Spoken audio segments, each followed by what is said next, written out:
Olá meus caros, hoje daqui vamos ter o primeiro vídeo, uma série de vídeos que vai representar a matemática do ensino médio.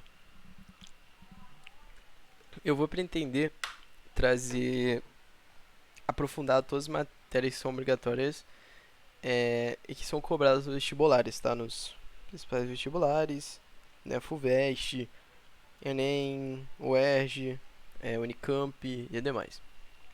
Beleza? Eu não vou trazer aprofundamento, né? Estilo do ITA porque cara, seriam vídeos gigantescos e, cara, vou ser bem sincero, focado por ITA, é muito mais interessante você estudar sozinho mesmo, porque por vídeo é muita perda de tempo. Então vamos lá. Antes de a gente falar de conjuntos, tem, né, entender por que o título não é teoria de conjuntos, né? Não é, se chama teoria dos conjuntos, porque a teoria dos conjuntos é abordado é, por completo no ensino superior. Porque a teoria dos conjuntos está muito relacionado com lógica. Lógica a gente não aprende no ensino médio.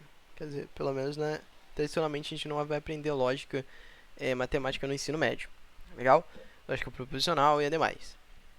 Então, o certo é vamos estudar conjuntos. A noção de conjuntos, que é o básico da teoria dos conjuntos. Né? É algo muito mais geral, né? Se eu posso dizer assim. Beleza. Então vamos lá. O que é o conjunto? Conjunto, como o ponto, a reta e o plano, não tem definição. São coisas que não tem definição, né, na matemática. São coisas axiomáticas. Quem tem um conhecimento da linguagem vai entender o que significa essas coisas.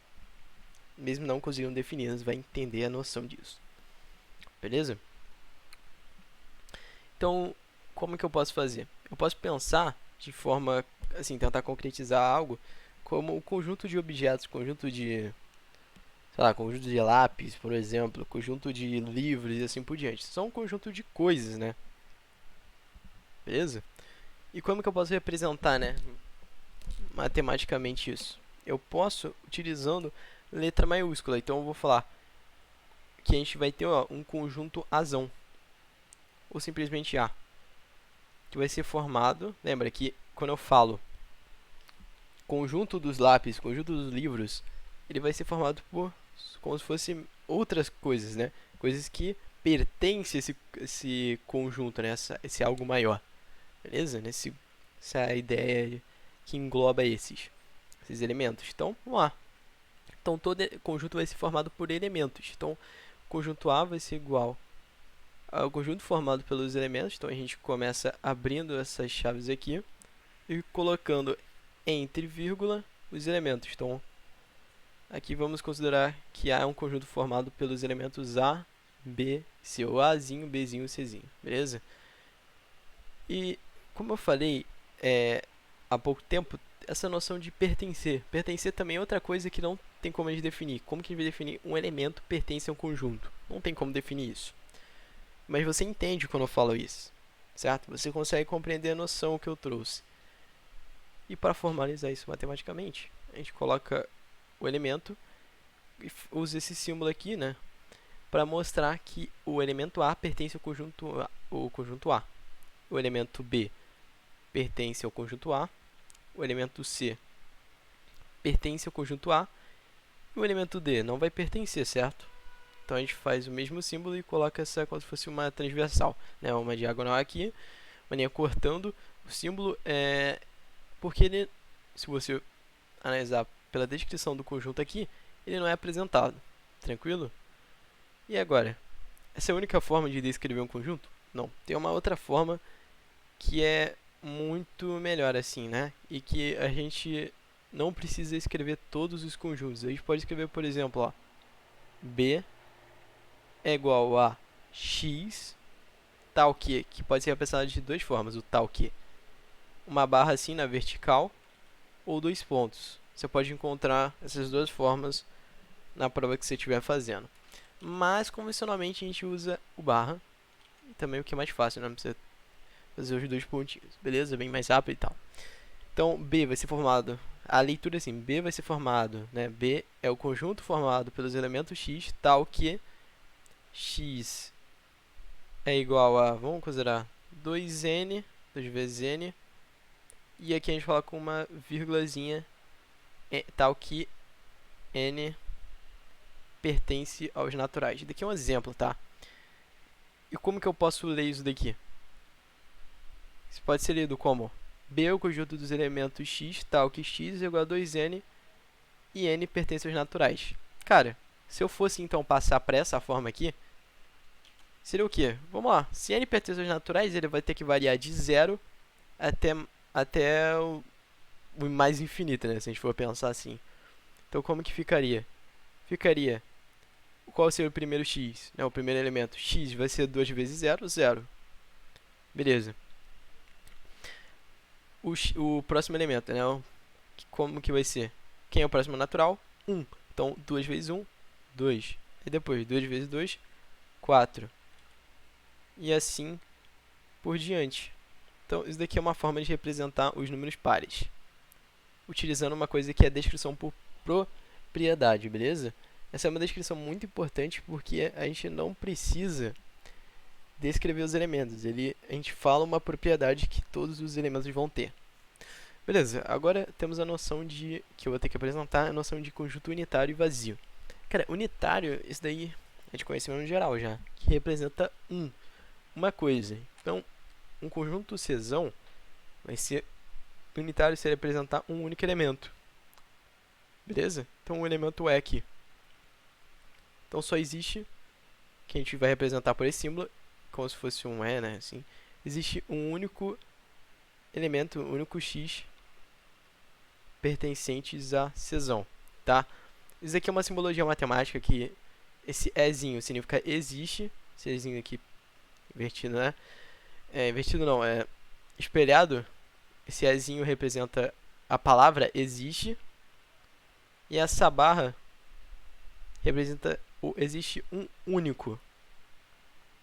Então, existe um único X pertencentes a C, o que é verdade, que é o E, beleza? Tranquilinho. Então, isso é um conjunto unitário. O que vai ser um conjunto vazio? Vou chamar de Dzão. Vai ser um conjunto que não tem nenhum elemento. E olha como que a gente fala. Não existe X pertencente a D. Ou seja, não existe nenhum elemento que pertence a D. Tranquilinho? Tranquilinho. Tá. Então, estamos aí. Claro que tem outras formas de representar o conjunto vazio, né? Uma forma, sim, que é bem interessante. Pode ser como conjunto dos elementos x, tal que x é diferente de x. Ou seja, não existe nenhum valor que isso é verdade, legal? Não tem nenhum, né, valor de x que ele é diferente dele mesmo. Ou seja, conjunto vazio aqui. Beleza. Conjunto universo. O que é um conjunto universo? Isso você provavelmente, até mesmo no ensino fundamental, né, o 2, você já ouviu falar em conjunto universo. Conjunto universo nada mais é do que o conjunto que a gente vai trabalhar, né, que a gente vai trabalhar numa questão, num problema, numa matéria e demais. Geralmente o conjunto universo que a gente vai utilizar em questões, por exemplo, de função, equação e demais, é o conjunto dos reais, que é o mais utilizado. Só que a gente pode também trabalhar com o conjunto dos naturais e dos inteiros. Esses conjuntos que são chamados especialmente de conjuntos numéricos são trabalhados na próxima aula. Beleza? Tranquilinho, então agora eu vou falar de igualdade de conjuntos. Beleza? Igualdade de conjuntos é algo bem simples, né, e bem intuitivo. Por quê? Se eu falo que um conjunto Azão é igual ao conjunto Bzão, isso vai ser verdade quando? Olha só, isso daqui só vai ser verdade quando para todo elemento x, e a gente fala dessa leitura, se liga, x pertence a A, se somente C, x pertence a B. Você fala, como assim? Não dá, assim, de primeiro, se você nunca leu uma coisa semelhante, você não vai entender. Mas eu vou explicar, porque eu vou usar essa simbologia ao longo de todo o curso e você provavelmente vai se deparar com isso mais tarde, em algum momento. Então, vamos lá. A gente vai falar que um conjunto A vai ser igual ao conjunto B se e somente se todos os elementos que a gente estiver trabalhando pertencentes a A vão ser elementos pertencentes de B, e todos os elementos pertencentes de B vão ser elementos pertencentes de A. Legal? Então, por isso que a gente usa esse símbolo aqui, que é C é somente C, porque é como se fosse a ida e a volta, certo? Ou seja, o x pertence a A vai implicar que x pertence a B, e x pertence a B vai implicar que x pertence a A. E assim, todos os elementos de A também vão estar em B, e todos os elementos de B vão estar em A, né? Vão pertencer a A e assim por diante. Beleza? É uma noção que eu falava. Beleza. É bem difícil. Qual o sentido de ser tão difícil assim? Né? Assim, é um rigor matemático, claro. E você vai exercitando questão de lógica, o que é muito utilizado. Mas também porque isso daqui nos dá que o elemento A, um tal elemento A formado por ABC, vai ser igual a um outro elemento que é exatamente ele, só que a ordem foi alternada. Então, B, C, A. Isso é um conjunto igual, representam o mesmo conjunto. E por que isso é verdade? Por causa da definição. Que vocês falam, conjunto A é igual ao conjunto B se todos os elementos de um é igual ao conjunto do outro. Legal, mas da onde veio isso? Veio dessa definição aqui. Legal? E por isso que eu posso mudar a posição. Porque o que é importante de um conjunto ser igual ao outro é que essa definição seja satisfeita. E está sendo. Legal? Então, é muito interessante. E outra coisa também é que quando você tem, por exemplo, um conjunto B e por algum acaso você encontra algo como isso, A, B, C, essa noção faz o menor sentido, tá? Essa noção, assim, não faz nenhum sentido. Por quê? Porque isso representa, pela própria definição, a mesma coisa que ABC, certo? Vamos ver aqui. Quem são os elementos de B? Nesse caso aqui, A de novo, ou seja, não muda, BC. Exatamente o que eu botei aqui. E poderia mudar a ordem também, como eu já vi anteriormente. Então, assim, é muito mais simples e não tem lógica utilizar a repetição de elemento. Beleza, agora eu vou falar de subconjuntos. Uma coisa bem interessante. Antes disso, eu vou trazer uma coisa que eu poderia ter falado um pouquinho antes, que é diagrama de Venn. Diagrama de Venn é uma forma de representar espacialmente, né? Espacialmente um conjunto, tá? Vou chamar aqui de conjunto A e um conjunto B, né? Qualquer aqui. Eles tentam representar conjuntos como se fossem círculos, certo? E é muito melhor para observar algumas relações, operações que eu vou tratar mais tarde. Legal? Como eu já disse que ia trazer sobre subconjuntos, agora eu vou falar sobre isso. Vou usar o mesmo exemplo, tá? O A aqui. Então vou até colocar a seta aqui. Vou trazer aqui um conjunto Czão. E ele vai ser formado pelos elementos, ó, A, B só. Aí você fala, cara, tem dois elementos aqui que pertencem simultaneamente aos dois. Interessante. Só que o C não pertence ao... o Czinho, perdão, não pertence ao Czão. Certo? É perceptível, esse aqui não está aqui. Portanto, eles não são iguais. Então, qual é a primeira conclusão lógica? Eu não falei, esse símbolo representa esses três pontos aqui, é portanto, tá? Mas, assim, gramaticalmente, especifica em português, portanto. Então, A é diferente de Czão, né? Azão é diferente de Czão, beleza? Só que eles têm uma condição interessante, que significa o quê? Que Czão está contido em Azão. E que ficou bem confuso, mas isso daqui, eu vou tentar... Tá melhor? Agora sim fica melhor para entender. Que é como se fosse... É muito difícil falar o que é esse símbolo, mas esse símbolo aqui significa inclusão, tá? Esse aqui é sinal de inclusão. Noção de que o conjunto C está incluso no conjunto A. E aí, se a gente faz aqui, nesse caso, seria uma coisa assim, ó. A, B, e aqui está C. Consegue ver que isso é interessante de perceber, porque a gente consegue entender a noção de incluso. Que olha o conjunto A. O conjunto C realmente espacialmente está incluso nele. E é perceptível pelo diagrama de Venn. Porque vai ter aqui, né, um elemento C que não pertence ao Czão. E aí é só felicidade, porque já entendeu a ideia. Aí beleza. E como que eu vou falar então qual é a definição agora? A definição é que C está contido em A, ou também outra forma de falar, C está contido em A, a mesma coisa, né? Mesmo sentido lógico de falar de C é subconjunto de A, certo? Não importa, é a mesma coisa. Tem gente também que fala que que C é parte de A, mas assim, já chega a não ser necessário, chega a não mais necessidade. Cara, é muito parecido com aí em cima, então, para todo x. E a gente fala agora que se x pertence a C, então, consegue ver que esse símbolo é muito parecido com esse aqui? Porque esse daqui é como se fosse só a ida, a volta não é verdade. Certo? Então, ó, para todo x, se x pertence a Czão, então x pertence a Zão. O que também, novamente, lógico, porque você vai perceber o quê? Que todo elemento de C vai implicar que pertence a. E o que é verdade, como vimos aqui. Legal, essa noção de inclusão foi desenvolvida. Beleza? E a gente também pode falar o que? Nesse caso, que a Zão, né, contém, ou seja, a gente só faz isso aqui, contém C. Então, isso aqui, ó, como se fosse espelhado, significa contém. Contém. Tranquilo. Tá. Agora eu vou tratar sobre conjunto das partes. Cara, isso daqui é muito interessante, o conjunto das partes, né? Vamos lá. O conjunto das partes é representado dessa forma, como se fosse um P, só que na verdade é um P estilizado, só que eu não vou conseguir repetir isso.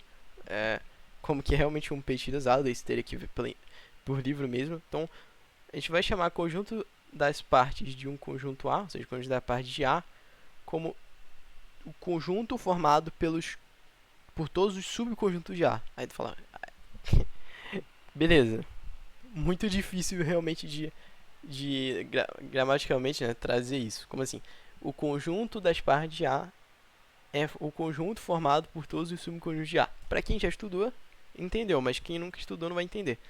Então a gente vai chamar assim, o conjunto das partes de A vai ser igual a todos os conjuntos xão, tal que xão está contido em A. Que é exatamente o que eu falei. Então, o conjunto das partes de A é o conjunto formado pelos subconjuntos de A, que é exatamente isso aqui, como a gente já viu anteriormente. Tá? Para você entender mesmo, vou dar exemplo. Considere um conjunto A formado pelos elementos 1, 2, 3, 3 números naturais, e então qual que será o conjunto das partes de A? Né? Vai ser o seguinte, qual que são todos os subconjuntos de A? O primeiro seria o 1, certo? 1 está, pensa assim, B é igual a 1, né? O conjunto formado pelo elemento 1. Você consegue ver que o B está incluído? Então isso daqui é satisfeito. Beleza. Eu vou fazer esse mesmo processo para o quê? Para o elemento 2, para o elemento 3. Beleza. Agora, eu tenho o 1, 2, eu tenho o 2, 3 e tenho o 1 e o 3. O que também, se a gente separar isso em conjunto, em outro conjunto, formado por esses elementos, vai também estar incluso, né? Ou seja, são também subconjuntos. Então, ó, 1, 2, tem que vir aqui, né? Tem espaço. 2, 3 e o que? 1, 3. E agora, o que? O próprio conjunto. Consegue ver que o conjunto B, também formado pelos elementos 1, 2, 3, está incluso? Porque é válido a questão aqui. Se um elemento daqui, se um elemento pertence a B, ele também vai pertencer a esse daqui, né? O conjunto maior. Que na verdade eles são o quê? Iguais. Né? Então, por isso que eu esqueci de ter falado, mas deixa eu até colocar aqui. Que, ó, coisa interessante, ó. um conjunto qualquer vai estar incluso nele mesmo. Pela essa questão, né? Pela própria definição que a gente viu. Que se x vai estar pertencendo... Se x pertence a A, implica que x pertence a A. Ou seja, sempre vai ser verdade isso. Beleza? Então, o que, ó? 1, 2, 3. Aí fala, acabou? Não, aí que mata o aluno. Cara, aqui o aluno não consegue entender. Mas eu vou tentar explicar. Que ó, o último subconjunto é o subconjunto do... O subconjunto vazio, né? Seria tipo um conjunto vazio aqui, né? Cara, muita gente não entende isso. Mas vamos tentar pensar aí. Olha só. Lembra que isso daqui tem que ser verdade. Então, se eu aplico e trago isso, eu teria que provar que o vazio está contido em qualquer conjunto. Vamos analisar isso. Qual é a definição de estar contido, né? Vou repetir ela aqui. Para todo x, se x pertence ao vazio, então x pertence a A. Cara, assim, se você estudasse lógica proposicional, simplesmente lógica básica, assim, de primeira ordem ou qualquer coisa, isso daqui é muito simples. Por quê? Porque, olha só, x pertence ao vazio, existe esse valor? Não. Beleza? Então, a primeira coisa, esse valor não existe. Beleza? Esse valor não existe. Só que qual é a questão? É que se esse valor não existe, ele pertence a... Imagina uma coisa que não existe. Assim, é uma abstração absurda. Imagina nada, assim, não tem nada. Isso vai estar incluso em algo? Cara, assim, por questão lógica isso faz sentido, mas eu não consigo trazer agora porque isso daí ficaria fora do escopo do curso. Mas eu acho que é possível compreender mais ou menos isso, como se fosse, não tem nada, imagina o conjunto A. Perdão, conjunto A do tipo Azinho. Consegue ver que nenhum elemento poderia... O elemento não inexistente podia estar aqui, qualquer coisa. É muito difícil explicar isso, mano, mas acho que dá pra ter uma noção, assim, ou se você não ficou mais maluco, né? Mas essa noção é interessante, tá? Essa noção aqui é bem interessante, que o vazio vai estar contido em qualquer conjunto, tá? Se você não entendeu muito bem, e porque é muito difícil de explicar, eu recomendo que você, se você queira realmente entender os sentidos aqui melhor, procure sobre lógica matemática, tá? De ensino médio, claro. Agora eu vou trabalhar sobre um dos últimos assuntos, né? Se não o último assunto da aula de hoje, que é operação entre conjuntos. Então vamos lá. Eu vou dizer como a operação união, A união B, vai ser o que? O conjunto formado pelos elementos x, tal que x pertence a Azão ou x pertence a Bzão. Vamos lá. Mais uma vez usou um pouquinho de lógica. A gente usa esse ou para falar que esse x vai pertencer à união se ele pertencer ao A ou seja, eles não precisam ser simultâneos.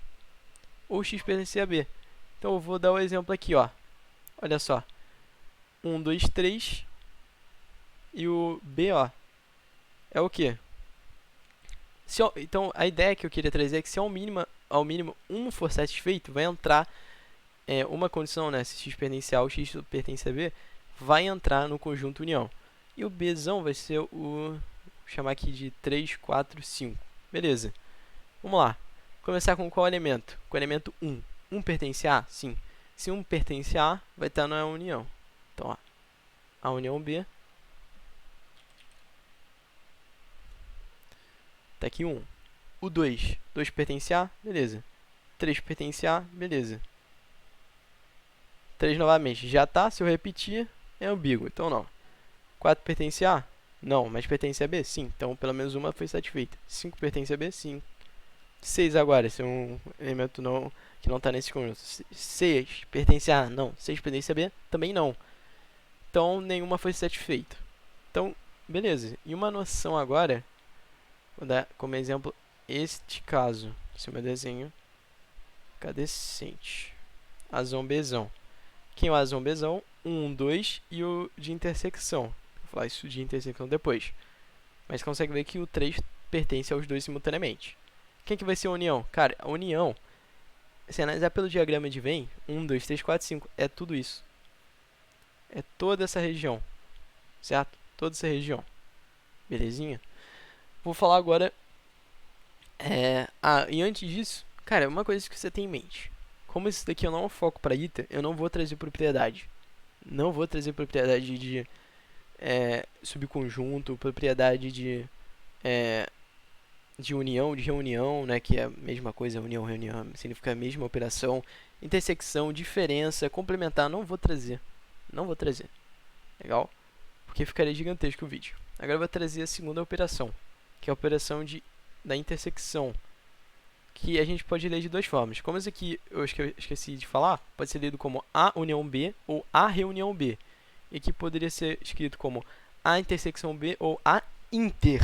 Eu não preciso falar completamente. A inter B.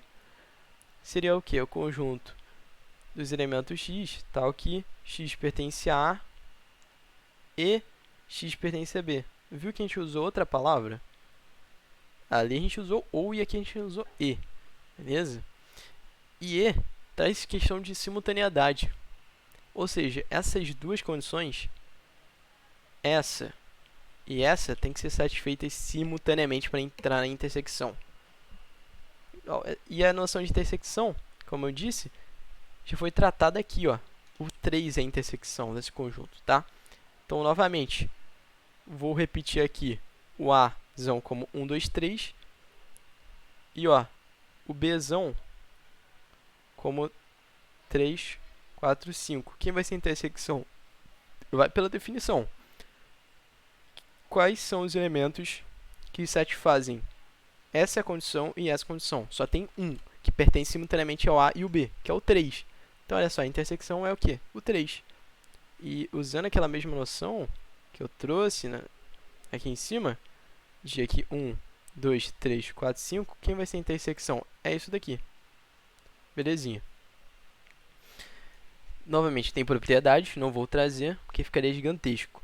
E agora, só temos uma coisa a mais para falar na questão de intersecção, que é conjuntos disjuntos. Disjuntos, é assim, ó. Escreve assim, conjunto disjuntos. Acontece, esse aqui é como se fosse uma classificação, quando um conjunto A intersecção com o conjunto Czão, Azão intersecção com Czão, dá o conjunto vazio, que pode ser representado de duas formas, assim, ou, ou daquela forma, que é como se fosse um zero, um O, cortado, por uma diagonal transversal aqui. Tranquilinho? Então, essa noção de conjuntos disjuntos. Se a gente pudesse fazer uma análise no diagrama de Venn, seria algo assim. A intersecção é vazia, ou seja, não tem nenhum elemento presente simultaneamente aos dois. Seria mais ou menos algo assim, como exemplo aqui. Legal. Tá, agora terminou a parte de intersecção e reunião / união. Agora eu vou falar de diferença e complementar. E aí, acabou, tá? Acabou a aula de hoje. Então, vamos lá. Diferença entre dois conjuntos, que a gente representa de duas formas. Assim, ou como o ITA traz assim. Legal? Não é assim, tá? Não é assim. É desse jeito aqui. Beleza? Como é que vai ser, então?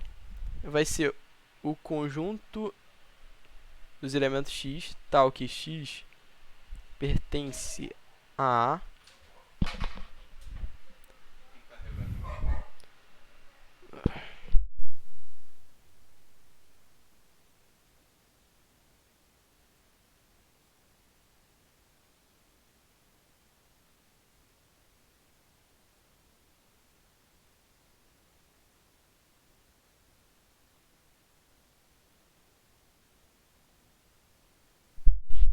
Então tá, voltando aqui, tinha um probleminha aqui, x pertence a e x não pertence a b, tá? Ou seja, lembra que é questão de simultaneidade, então tem que satisfazer essa condição e essa condição. Então, vou dar aquele mesmo exemplo da anterior, 1, 2, 3 e b 3, 4, 5. Vamos ver então qual que vai ser o conjunto de diferença. Vai ser o seguinte, ó. O 1 pertence a A e não pertence ao B, então tá aqui. O 2 pertence a A, mas não pertence ao B. Aqui, o 3 pertence a A e pertence a B. Então, ó. E o 4? O 4 nem pertence a A, então nem... E o 5 também, e assim por todos os elementos outros existentes. Então, esse é o conjunto de diferença. Vamos agora fazer a análise pelo diagrama de Venn. Conjunto A, conjunto B. 1, 2, 3, 3, 4, 5 aqui. Quem é o conjunto de diferença? Esse daqui, né? Consegue ver, né? Que seria o conjunto formado pelos elementos que pertencem a A e simultaneamente não pertencem a B. Beleza? Visualmente bem fácil, né? Agora, a complementar de B em relação ao conjunto A. Aí, calma aí. Bem, assim, um bagulho grande, né? Mas é simples, né? Não é algo complicado. A gente usa essa simbologia aqui, ó.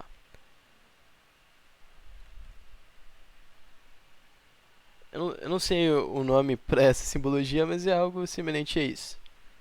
Tá? Aqui eu vou chamar de D, que é um outro conjunto que a gente vai usar aqui, porque tem uma condição interessante que eu vou trabalhar. Tem uma outra forma de representar isso, que seria assim, ó. Só que essa só é válida em algumas circunstâncias, então vamos considerar isso daqui, tá? Então vamos lá. Como que vai ser isso daqui? Vai ser, ó, D menos A, ou seja, conjunto de diferença. Pô, mas aí? Por que trazer outro símbolo? Porque tem uma condição essencial aqui para a gente trabalhar com complementar, que é a questão, ó, do D está contido em A, ou seja, o D tem que ser um subconjunto de A para isso aqui ser válido. Legal? Portanto, ó, lembra novamente o símbolo. Portanto, se a gente pudesse fazer uma questão, né, de análise com D sendo o A é 1, 2, 3, formado pelos elementos 1, 2, 3. Vou chamar aqui então, se é para ser um subconjunto, vou chamar de só de 2, 3, formado pelos elementos 2, 3. Então, se eu usar o diagrama de Venn, ó, seria algo assim. 2, 3 e aqui é 1. Então, o que vai ser complementar? Já vimos aqui que vai ser o quê? D menos A. Certo? Ou seja, os elementos que pertencem, então... Caraca, usei aqui... Faz sentido isso aqui, gente. Pera aí. É o contrário, claramente é o contrário. É o conjunto de diferença A menos D. Perdão aqui, porque isso realmente não faz sentido, né? Porque se fosse D menos A, seria o quê? Os elementos que pertencem a D, mas não pertencem a A, ou seja, não existiria nenhum. Vazio. Então, na verdade, é o conjunto de diferença A menos D, que é o que, gente? Esse conjunto formado pelos elementos que pertencem, olha aqui, tem que pertencer a A e que não pertencer a D. Então, só pode ser qual? Ó? Vamos analisar, fazer aqui, ó. Vamos fazer com todos os elementos, ó, de A. 1, ó, vamos lá. 1 pertence a A, pertence. E não pertence a D? Sim. Então, o 1 é, com certeza. Agora, o 2. 2 pertence a A? Sim. 2 não pertence a B? A D? Pertence, sim. Então, já aqui não funciona. Se eu fizer isso para o 3 ou para qualquer outro elemento, pronto. Matou aqui. Então, é como se fosse essa região aqui, realmente a questão da complementar. Ou seja, o que complementa o D em relação ao conjunto A. Por isso que a gente chama complementar de D em relação a A. Porque é o que falta para obter o conjunto maior. O que é falta do subconjunto para obter o conjunto maior. Bem interessante, né? Beleza. Tem agora, novamente, a questão das propriedades. Então, eu vou trazer uma última coisa aqui. Que é a seguinte. número de elementos da intersecção. Eita. Vamos lá. Temos aqui um conjunto A, conjunto B. Eu vou chamar o quê? Essa região é qual? Essa região aqui. Região da intersecção. Então, é A inter B. Beleza? E essa regiãozinha aqui? Essa é a região A menos B. E aqui, B menos A. Não é? Beleza. Claramente que a operação que não existe operação de adição e tal. Mas a gente tem a operação do quê? A gente tem a operação de que a gente pode fazer entre os números de elementos dos conjuntos. Então, por exemplo, ó, número de conjuntos de A e número de conjuntos de B, que a gente faz essa representação assim. Beleza? Isso é também conhecido como cardinalidade, tá? O IME gosta muito de falar de cardinalidade. Então, beleza. Então, NA se representa o número de elementos do conjunto A e NB, o número de conjunto do elemento do conjunto B. Então, como que vai ficar pra gente, por exemplo, nesse caso que vocês estão vendo aqui, como que ficaria para calcular o número de elementos do conjunto de união? Como é que ficaria isso daí? Cara, você tem que pensar da seguinte forma. Se você aqui vai ter o quê? Deixa eu botar aqui, número de A união B. Ou seja, a união B, como já vimos anteriormente, seria todas essas regiõezinhas aqui, né? Essa região mais essa regiãozinha aqui, ó. Beleza? E qual que é a questão? Olha só que beleza. Eu vou chamar essa regiãozinha aqui, que é B menos A, tal que ela apresente X elementos. Essa regiãozinha aqui, tal que ela apresente Y elementos. E essa regiãozinha aqui representa o número de elementos de A menos B de Z. Então, qual que seria a questão? X mais Y mais Z, o número de elementos da união. Certo? Se a união é isso tudo, se eu somar, então, cada região, encontramos o todo. Só que aqui não é tão interessante. Tá tão interessante. Por quê? Porque eu teria que fazer a diferença. Só que qual é a questão? Que o número de elementos de A aqui, NA, é o quê? Z mais Y. E de B? Y mais X. O que aconteceria se eu somasse esses dois? Ficaria X mais Z mais 2Y. Só que eu tenho o quê? Olha aqui. X mais Z eu tenho. Legal? X mais Z eu tenho. Então o que eu vou fazer? Vou isolar o X mais Z. Então X mais Z vai ser o número de elementos de A mais o número de elementos de B menos 2 vezes o quê? Esse Y. Esse Y é o quê? É o número de elementos da intersecção. Então A menos 2 vezes o número de elementos de A inter B. Portanto, né, terminando a conclusão lógica, se eu substituir aqui na equação 1,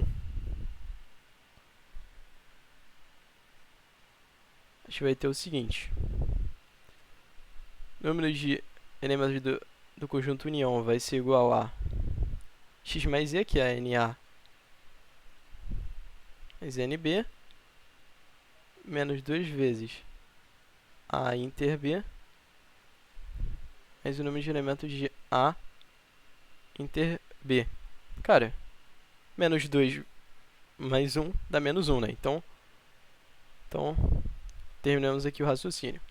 O número de elementos de A união B vai ser o número de elementos de A mais o número de elementos de B menos o número de elementos na intersecção. Tá aí, ó. A gente representa dessa forma aqui, ó. Como se fosse um quadrado retângulo rachurado aqui, como terminou a prova ou demonstração, tá? E agora é a última para terminar completamente o vídeo, vamos lá, que é a união quando a gente tem 3 conjuntos. Cara, a partir disso você resolve mais assim, 90% das questões com essas 3 últimas coisas que eu trouxe aqui, tá? Vão novamente chamar essas regiões de x, y, z, k aqui, sei lá, k, l, m, n, só para representar, tá? Essas regiões aqui. E vamos lá, eu quero saber o quê? O conjunto união. E o conjunto união, se você for novamente usar a definição, tu vai perceber que é toda essa região aqui. Ou seja, a soma de tudo. Então, olha só. Vou chamar aqui, então, ó, A união B, união C. Vai ser o quê? X mais Y mais Z mais K mais M mais L mais N. E aí, novamente, né, vamos ter que usar o quê? As noções de intersecção entre os conjuntos. Beleza? A primeira mais importante. Número de elementos de A. X mais Y mais Z mais K. Número de elementos de B. M mais Y mais Z mais L. Número de elementos de C. N mais L mais Z mais K. Tranquilo? Agora eu vou fazer a intersecção entre os conjuntos. A inter B. A inter B vai ser Y mais Z. A inter C. Z mais K. E B inter C vai ser igual ao quê? Z mais L. O que acontece se eu... Ah, e falta uma coisa. A inter B inter C, ou seja, a intersecção de todas elas. Tá Z. Cara, tu vê uma coisa interessante. Eu quero encontrar uma expressão que seja igual a essa daqui. E aí seria... Cara, a pessoa que descobriu isso fez por tentativa e erro mesmo. Não tem jeito. E aí, aqui, cara, como eu provar, eu vou provar. Pode parecer contra-intuitivo, porque chega assim, ó, o cara vai fazer isso do nada, mas é a questão que muitas coisas da matemática são simplesmente criatividade. O cara decidiu fazer isso do nada e percebeu que é válido. Então, o que eu vou fazer? Eu vou somar NA mais NB mais NC. Vou subtrair da intersecção, as intersecções, né?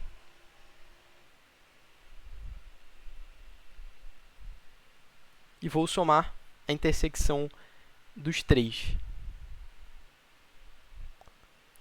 Cara, vamos ser diretos. Eu não quero ficar escrevendo tipo 1 bilhão de coisas aqui. Vamos lá, primeira coisa. Olha cá. Use e repete quantas vezes aqui? 1, 2, 3. 1, 2, 3. Então, ó, quando a gente for fazer a operação, isso vai... O quê? Vai se anular. Tá, primeira coisa. Segunda coisa. Y. 2y aqui e 1y aqui. Então, a gente vai ter 1y afinal. K. 2k aqui. Simplificou. O L, mesma coisa. 2L, 1 simplifica e pronto. Então, aqui, ó, já anulamos essa parte. E agora, se a parte de negativa já foi, de diferença já foi obtida, vamos só trabalhar com as somas. Ou seja, vai ficar como? X, olha só, vai ficar x mais y mais k mais m mais n, certo? Dos que sobraram, mais z.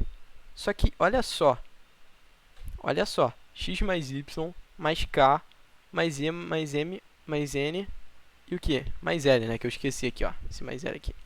Mais L, que é exatamente essa expressão aqui, 1. Então, ó, isso daqui é igual à expressão 1. Portanto, a gente provou a relação. Que o quê? Que o número de elementos do conjunto união de 3 elementos vai ser o quê? A soma do número de elementos de cada um, subtraídos da intersecção entre eles, e adicionado na intersecção global, né, dos três. Então aí tá a fórmula. Beleza? Tá aqui a fórmula. Ó. Beleza, daqui, cara, quando você tem uma questão que vai englobar três conjuntos, tu mata 90% das questões com essa fórmula. Legal? Então é isso. Espero que tenham gostado do vídeo. Ficou bem grande, mas é isso aí. Abraços e valeu.